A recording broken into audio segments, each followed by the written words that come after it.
காரம் கம்மி பண்ணியும் அசிடிட்டிக்கு டேப்லெட் போட்டும் இந்த நெஞ்செரிச்சல் குறையாமலே இருக்கா? இந்த நெஞ்செரிச்சல் காரணமான ரிஃப்ளெக்ஸ் டிசீஸ் எதனால வருது, அதை எப்படி இம்ப்ரூவ் பண்ணலாம் அப்படின்றத இந்த வீடியோல டீட்டெயிலாக பார்த்தலாம். அண்ட் வழக்கம் போல நம்மளோட QD ஹெல்த் டாக்ஸை ரெகுலராக ஃபாலோ பண்ணிக்கோங்க ஃபார் மெடிக்கல் கான்டென்ட்ஸ்க்கு. ஸோ உணவு குழாய் கீழ் பகுதி அந்த வயிறு ஆரம்பிக்கிற இடத்துல ஒரு சின்ன சுருக்கம் மாதிரி இருக்கும். எப்பெல்லாம் சாப்பிட்றோமோ அப்போ மட்டும் அது ஓப்பன் ஆகும், மற்ற நேரத்தில் எப்பயுமே க்ளோஸ்டாக தான் இருக்கும். சில பேருக்கு சில காரணங்களால அது எப்பயுமே ஓப்பனாக இருக்கும். ஸோ வயிற்றுல இருக்க ஃபுட்டு ப்ளஸ் ஆசிட் வந்து எலும்பி அப்படியே உணவு குழாய் தொண்டை வரைக்கும் கூட புண்ணாகும். அதனால தான் நெஞ்செரிச்சல் வருது. ஸோ அதை இம்ப்ரூவ் பண்ணுறதுக்கு நைட்டு வந்து ஒரு 2 to 3 ஹவர்ஸ்க்கு முன்னாடி தூங்குறதுக்கு முன்னாடியே நீங்கள் சாப்பிட்றணும். அண்ட் ஹெவியான மீல் எப்பயுமே சாப்பிடக்கூடாது. ஒரு ஃப்ரீக்வெண்ட்டாக சின்ன சின்ன அளவில் நம்ம சாப்பிட்டுக்கலாம்.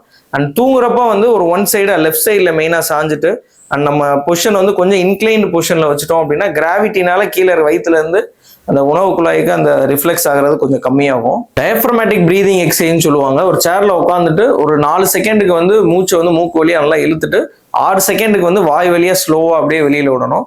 ஸோ இதை வந்து ஒரு 5 மினிட்ஸ் ஒரு நாளைக்கு ஒரு 2 டைம் பண்ணீங்க அப்படின்னா கொஞ்சம் இந்த வால்வு ஸ்ட்ரென்தன் ஆகும் அப்படின்னு சொல்லி சில ஸ்டடீஸ்லாம் இருக்குது.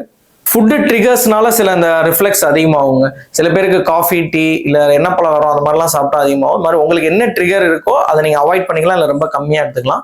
அண்ட் மெடிசன் வந்து நம்ம அசிடிட்டியை குறைக்கிறதுக்கு ரொம்ப ஹெல்ப்ஃபுல்லாக இருக்கும். பட் ஆனால் இந்த ரிஃப்ளெக்ஸை கம்மி பண்ணுறதுக்கு லைஃப் ஸ்டைல் சேஞ்சஸ் தான் மேஜராக ஹெல்ப் பண்ணும்.